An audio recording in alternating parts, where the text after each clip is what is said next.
Hello guys, in the previous video lecture we discussed about what are operators and we also saw that which types of operator Java support like arithmetic operators, relational operators, logical operators, assignment operators, increment and decrement operators, conditional operators and bitwise operators. In the first video we have discussed the first four operators, that is arithmetic, relational, logical and assignment operators.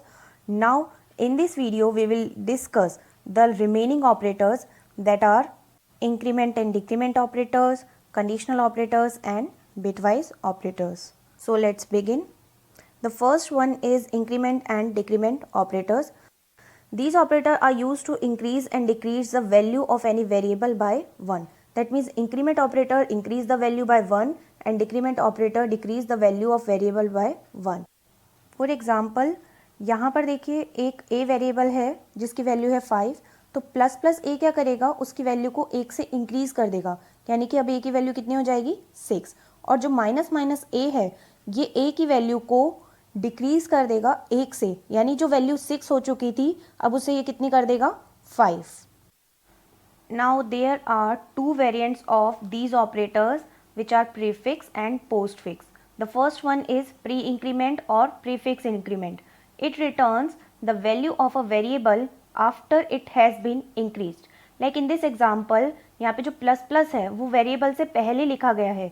इसका मतलब क्या है कि जो a की value है ये पहले उसे इंक्रीज करेगा और फिर a की वैल्यू को रिटर्न करेगा, इसलिए हम इसे बोल रहे हैं pre increment. Next is post increment. It returns the value of a variable before it has been increased, यानी कि ये पहले वैल्यू को रिटर्न करेगा और फिर उसे इंक्रीज करेगा, यानी ए की वैल्यू को हम पहले यूज़ कर चुके होंगे और फिर उसके बाद इसका इंक्रीमेंट किया जाएगा पोस्ट इंक्रीमेंट के केस में। Now the next is pre decrement. It returns the value of a variable after it has been decreased, यानी ये कब रिटर्न करेगा वैल्यू को, जब पहले ये डिक्रीज कर चुका होगा उसके बाद ये वैल्यू को रिटर्न करेगा। ए की वैल्यू यहाँ पहले डिक्रीज की जाएगी और फिर ए की वैल्यू को यूज़ किया जाएगा। Next is post decrement. It returns the value of a variable before it has been decrease, यानी ए के बाद हमने यहाँ माइनस माइनस लिखा है, इसका मतलब ए की वैल्यू जो हम यूज़ करेंगे वो कैसी होगी, बिना डिक्रीज की हुई वैल्यू, यानी जो ए की ओरिजिनल वैल्यू है हम उसे पहले यूज़ कर चुके होंगे और फिर उसके बाद उसका डिक्रीमेंट होगा। चलिए हम इसे एक एग्जाम्पल के थ्रू समझते हैं।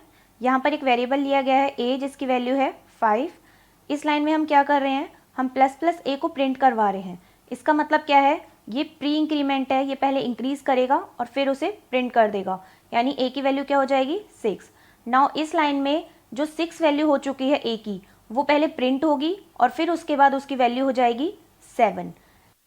देखिए वैल्यू चाहे 7 हो चुकी है लेकिन ये पोस्ट इंक्रीमेंट है, इसीलिए पहले ये 6 को प्रिंट करेगा और फिर 7 रिटर्न करेगा। नेक्स्ट लाइन में माइनस माइनस ए होने की वजह से पहले वैल्यू को 6 किया जाएगा और फिर ए को प्रिंट किया जाएगा, यानी ए की वैल्यू अब क्या है 6। नेक्स्ट लाइन में ए माइनस माइनस है तो ये पहले 6 को प्रिंट करेगा और फिर ए की वैल्यू को क्या कर देगा, यहाँ पर 5 कर देगा। नेक्स्ट लाइन में ए प्लस प्लस किया गया है, यानी कि 5 ए की वैल्यू क्या है 5, लेकिन प्लस प्लस की वजह से ये 6 हो जाएगी और नेक्स्ट लाइन में हम ए को प्रिंट करवा रहे हैं तो फाइनल जो आउटपुट आएगा वो क्या होगा 6। चलिए हम इसे प्रैक्टिकली करके देखते हैं। ये मैंने ओपन किया है नोटपैड और यहाँ मैंने एक प्रोग्राम ऑलरेडी बनाया हुआ है। ये सेम प्रोग्राम मैंने बनाया है जिसका नाम मैंने रखा है ऑपरेटर एग्जाम्पल। तो चलिए इसे हम ओपन कर लेते हैं। ये देखिए ये सेम एग्जाम्पल जो मैंने अभी आपको यहाँ समझाया है एज इट इज़ मैंने यहाँ पर ये बनाया हुआ है, आप देख सकते हैं। ये देखिए सेम मैंने यहाँ पर बनाया है, ए की वैल्यू वगैरह सब कुछ सेम रखा है। तो क्या ये आउटपुट आता है या नहीं, यानी सारे वैल्यू 6 आती हैं या नहीं, ये चेक करते हैं। तो यहाँ पर पहले हम उस लोकेशन पे जाते हैं जहाँ हमारा प्रोग्राम सेव है और फिर हम यहाँ लिखेंगे Java C operator example dot Java compile कराने के लिए।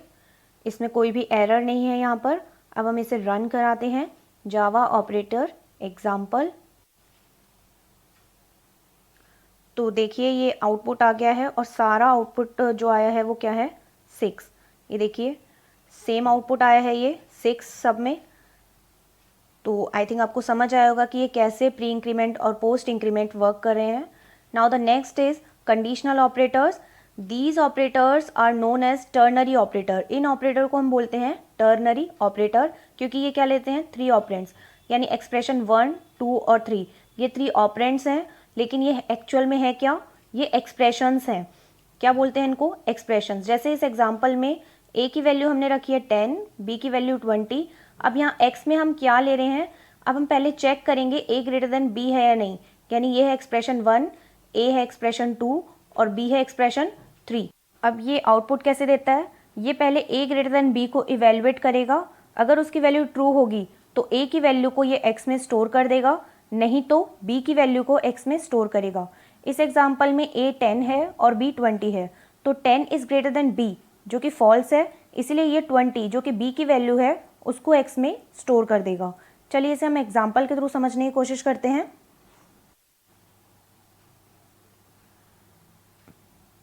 यहाँ हम एक क्लास बनाते हैं कंडीशनल ऑपरेटर के नाम से, आप इसका नाम कोई और भी रख सकते हैं, मैं यहाँ रख रही हूँ conditional operator.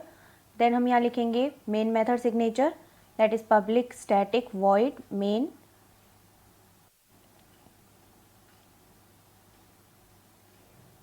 Then string AR, यहाँ मैं AR ही यूज़ कर रही हूँ। यहाँ पर हम 2 वेरिएबल डिक्लेयर करेंगे, एक a ले लेते हैं जिसकी वैल्यू मैंने रख दी 10 और एक हम ले लेते हैं b जिसकी वैल्यू मैं रख देती हूँ 20, और यहाँ पर एक और वेरिएबल हम ले लेते हैं जिसका नाम मैं रख देती हूँ x। अब हम x में क्या स्टोर कराएंगे, a greater than b evaluate करेंगे, तो अगर इसकी वैल्यू ट्रू होगी तो x में आ जाएगी a की वैल्यू, नहीं तो x में आ जाएगी b की वैल्यू। अब हम प्रिंट करा देते हैं x की वैल्यू को, यानी हम देखते हैं कि a की वैल्यू प्रिंट होगी या फिर b की वैल्यू प्रिंट होगी। ये मैं स्ट्रिंग के लिए लिख देती हूँ x, then concatenation sign, then x semicolon, then यहाँ पे मेन मेथड क्लोज हो गया और देन हमने क्लास को क्लोज कर दिया। अब हम इसे यहाँ पर सेव कर लेते हैं। मैं सेव एज इसलिए कर रही हूँ क्योंकि हमने पुराने प्रोग्राम में ही एडिटिंग की है ऑपरेटर एग्जाम्पल में, तो मैं इसका नाम चेंज करके रख देती हूँ conditional operator dot Java. Then all files करेंगे हम यहाँ पर और इसे हम सेव कर देंगे। अब हम यहाँ पर इसे कंपाइल करते हैं, जावा सी कंडीशनल ऑपरेटर डॉट जावा। देखिए यहाँ पर कोई भी एरर नहीं है। अब हम इसे रन करते हैं, जावा कंडीशनल ऑपरेटर।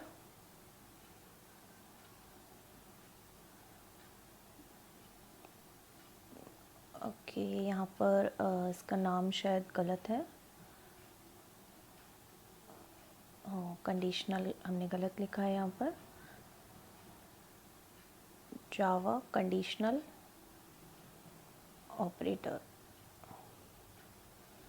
ये देखिए यहाँ पर x की वैल्यू क्या आ चुकी है 20, क्योंकि हमने क्या चेक करवाया था यहाँ पर कि a ग्रेटर देन b है या नहीं, यानी कि 10 इज ग्रेटर देन 20 जो कि क्या है फॉल्स है, इसीलिए क्या आ गया 20। अब मैं यहाँ a की वैल्यू 100 कर देती हूँ तो आउटपुट में आना चाहिए क्या 100। तो एक बार इसे फिर हम कंपाइल करते हैं, देन रन किया हमने। अब देखिए यहाँ पर x की वैल्यू क्या आ गई 100, क्योंकि a ग्रेटर देन b है। तो ये है कंडीशनल ऑपरेटर। नेक्स्ट है bitwise operators. These operator works on binary digits और बिट्स ऑफ इनपुट वैल्यूज़, यानी अभी तक जो हम वर्क कर रहे थे वो किस पे कर रहे थे, डेसिमल वैल्यूज़, यानी कि 5, 10 या 8 पर, इस तरह की वैल्यूज़ पर हम वर्क कर रहे थे। लेकिन बिटवाइज ऑपरेटर हैं वो किस पे वर्क करते हैं, बिट्स पर, यानी कि इस टाइप की वैल्यूज़ पर। यानी अब हम 5 की जगह यूज़ करेंगे 0101, 10 की जगह यूज़ करेंगे 1010 और 8 की जगह यूज़ करेंगे 1000। ये इनके बाइनरी डिजिट के कोड हैं, यानी और ये बिटवाइज ऑपरेटर किस पे अप्लाई किए जाते हैं, लॉन्ग, इन, शॉर्ट, कैर, बाइट, जिन्हें बाइट में यानी कि जिन्हें बिट्स में कन्वर्ट किया जा सके। ये होते कौन कौन से हैं, बिटवाइज और, बिटवाइज एंड, जोर और बिटवाइज कॉम्प्लीमेंट। चलिए देखते हैं ये वर्क कैसे करते हैं, that means how bitwise operator works. इसमें क्या होता है, first the operand are converted to their binary representation. यहाँ हमने 2 वैल्यू ली है, x की वैल्यू हमने ली है 10 और y की वैल्यू ली है 4। तो इसमें सबसे पहले 10 और 4 को उनके बाइनरी इक्विवेलेंट कोड में कन्वर्ट किया जाता है। ये बाइनरी कोड आपने पढ़े होंगे 8421 के थ्रू कि हम कैसे कन्वर्ट करते हैं। Next the operator is applied to each binary number and the result is calculated. यहाँ पर हमने कौन सा ऑपरेटर अप्लाई किया है, और ऑपरेटर, x और y लिखा है हमने यहाँ पर, ये और ऑपरेटर का सिंबल होता है। अब इसमें हम कर क्या रहे हैं, और ऑपरेटर का मतलब होता है एडिशन, तो यहाँ पर ये बाइनरी एडिशन परफॉर्म किया गया है। Next is finally the result is converted back to its decimal representation. Means जो हमें यहाँ पे आउटपुट मिला है ये बाइनरी फॉर्म में है, लेकिन हमें फाइनल आउटपुट कैसे मिलेगा, इसके डेसिमल फॉर्म में, यानी कि जो 1110 है ये किसका कोड है, ये 14 का कोड है। नाउ चलिए हम देखते हैं कि ये आउटपुट कैसे देते हैं बिटवाइज ऑपरेटर्स। यहाँ पर एक ट्रुथ टेबल दी गई है जिसमें दो इनपुट वैल्यूज़ दी गई हैं x और y, और इन दोनों इनपुट कॉम्बिनेशंस पे और एंड और जोर का क्या आउटपुट आएगा वो देखते हैं। अगर इनपुट दोनों में ज़ीरो है तो और एंड और जोर तीनों ही ज़ीरो आउटपुट देंगे। अगर x 1 है और y 0 है तो और ऑपरेटर 1 देगा, एंड 0 देगा और जोर 1 देगा। अगर x 0 है और y की वैल्यू 1 है तो और का आउटपुट आएगा 1, एंड का आउटपुट आएगा 0 और जोर का आउटपुट आएगा 1। अगर x 1 है और y 1 है तो और का आउटपुट आएगा 1, एंड का आउटपुट आएगा 1 और जोर का आउटपुट आएगा 0। तो मैं इस पूरी को एक बार समराइज करके बताऊं तो मैं ये कह सकती हूँ कि जो और ऑपरेटर है वो 0 कब देगा, जब दोनों इनपुट वैल्यूज़ क्या होंगी, 0 होंगी। एंड ऑपरेटर 1 कब देगा, जब दोनों इनपुट वैल्यूज़ क्या होंगी, 1। और जोर ऑपरेटर 0 कब देगा, जब दोनों इनपुट वैल्यू सेम होंगी। चलिए हम इसे एक एग्जाम्पल के थ्रू समझते हैं।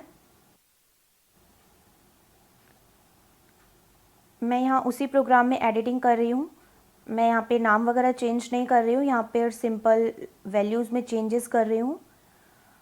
और ये हम हटा देते हैं यहाँ से, यहाँ हम केवल प्रिंट करवाएंगे बिटवाइज ऑपरेटर्स का आउटपुट। इसके लिए मैं यहाँ पर एक स्ट्रिंग लिख देती हूँ बिटवाइज और,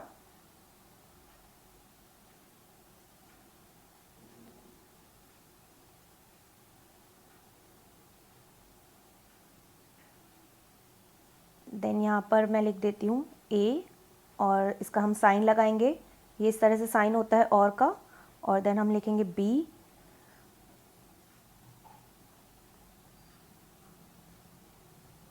देन यहाँ पर हमने लिखा है बिटवाइज एंड, और सिमिलरली हम यहाँ पर बिटवाइज एंड ऑपरेटर लगाएंगे ए एंड बी। नाउ ये हम लिखते हैं बिटवाइज जोर के लिए, इसका साइन ये इस तरह से लगता है, और यहाँ हम कर देते हैं जोर एक्स, और हम बोलते हैं इसे, या फिर हम जोर भी कह सकते हैं। ये हम लिखते हैं बिटवाइज कॉम्प्लीमेंट के लिए। कॉम्प्लीमेंट सिर्फ इतना करता है, ये 0 का 1 आउटपुट देता है और 1 का 0। और ये कॉम्प्लीमेंट जो होता है वो सिंगल वैल्यू का ही हम ले सकते हैं, यानी ये कॉम्प्लीमेंट साइन लगाएंगे और ए का। सिमिलरली हम कॉम्प्लीमेंट बी का भी कर सकते हैं, यहाँ मैं कर देती हूँ बी का कॉम्प्लीमेंट। अब हम इसे सेव करते हैं, हमने कंडीशनल ऑपरेटर के नाम से ही इसे सेव करा है। नाउ हम कंपाइल करेंगे प्रोग्राम को, नो एरर। नाउ हम रन करते हैं इसे।